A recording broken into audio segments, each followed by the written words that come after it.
आइए। हेलो।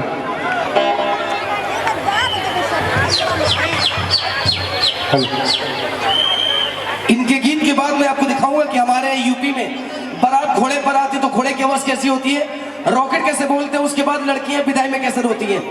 मजा आएगा, बस थोड़ा सा इंतजार करें। हेलो। आइए मैडम जी। हेलो।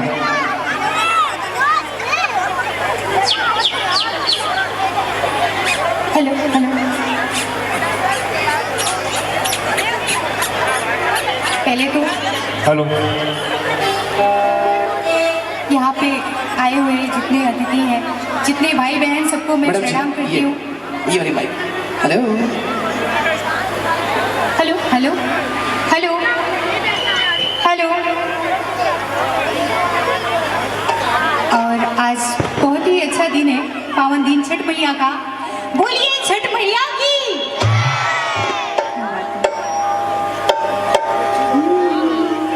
और गाने से पहले श्रीमती रीता रशीद जी को भी मैं प्रणाम करूंगी। यहाँ पे जितने आए हुए अच्छे अतिथि हैं उनको भी मैं प्रणाम करूंगी। और गाने से पहले अपने म्यूजिशियन भाई को भी प्रणाम करूंगी।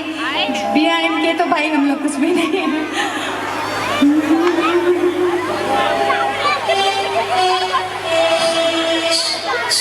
हेलो।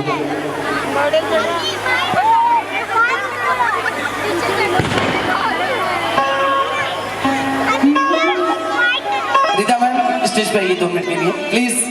हेलो। एक बार जोरदार तालियां हो जाए हमारे रीता मैम के लिए, अर्शिया वेलफेयर फाउंडेशन। इन्हीं की वजह से आज प्रोग्राम आयोजन किया गया है और इन्हीं की वजह से हर साल की तरह इस साल भी प्रोग्राम का आयोजन किया गया है। एक बार जोरदार तालियां हो जाए। ये बात। आइए मैम। अपने यूपी बिहार के अंदाज में ताली हो जाए। बोलो छठी मैया की, छठी मैया की। आइए। मैडम जी एक सेकंड हम चाहेंगे हमारी ऑडियंस से कुछ बोले आप प्लीज। जी। हेलो।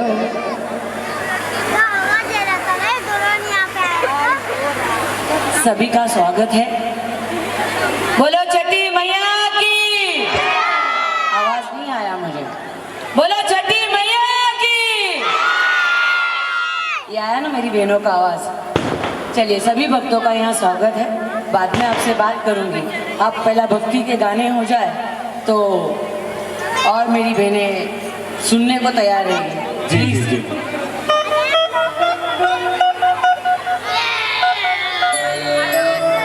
Thank you ma'am. आइए कविता जी।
म्यूजिशियन एक सेकंड रुकिएगा। एक्सक्यूज मी, हेलो, हमारे यूपी से कितने लोग हैं? है क्या बात है, मजा आ गया। लेडीज, हम लोग के यूपी में जब बारात आती तो घोड़े पर दूल्हे राजा जी आते हैं, है ना? फिर रॉकेट की आवाज कैसे होती है, फिर लड़कियां विदाई में कैसे रोती है भोजपुरी में, है देखिएगा मजा आएगा। ये घोड़ा चल रहा है,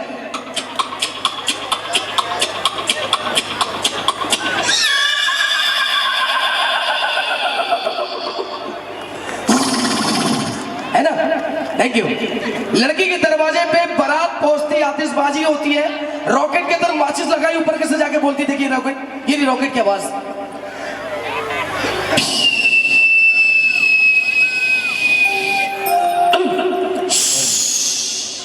दूसरे रॉकेट में म्यूजिशियन रुकेगा, म्यूजिशियन रुकेगा, हेलो हेलो, हम है। एक्सक्यूज मी, दूसरे रॉकेट के अंदर माचिस लगाई, वो रॉकेट खराब निकल गई, वो ऊपर नहीं गली में चल जाती है ऐसे। कहाँ गए हो? अब भाई तो बड़ा बढ़िया बजा लें। एक्सक्यूज मी, अब आखिरी चीज है, हमारे यहाँ गांव की लड़कियां और शहर की लड़कियां खुद की विदाई में कैसे रोती है, देखते हैं कॉमेडी किसमें, गांव में या शहर में। गांव की लड़कियां दहाड़े मार के रोती है ऐसे, जरा सा भोजपुरी अंदाज से।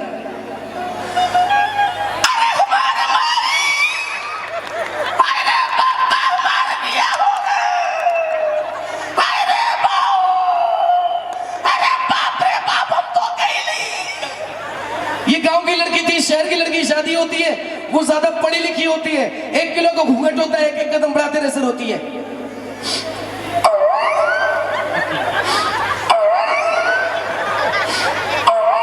ऐसा लगता है सर पैर की कुत्ता दब गया हो। आइए लेके चलते अगले मैदान पर और आवाज देना चाहेंगे हमारे बीच कुछ ही देर में अलका झा जी होंगी, जिनके नाम से आज की शाम रखी गई है। शहनाज अख्तर जी हमारे बीच होगी, जी हाँ, कुछ ही देर में वो हमारे बीच हमारी स्टेज पे होने वाली है, वो एंट्री होगी उनकी। फिलहाल मैं आवाज देना चाहूंगा जितेंद्र झा। दोस्तों, जितेंद्र भैया पता कहाँ के रहने वाले हैं? पूरी दुनिया में एक ही शहर है जहाँ पर आग में इतनी बड़ी बड़ी मूली पैदा होती है ना? जौनपुर। आओ और हमारे बीच बड़े अच्छे अच्छे कलाकार हैं सभी।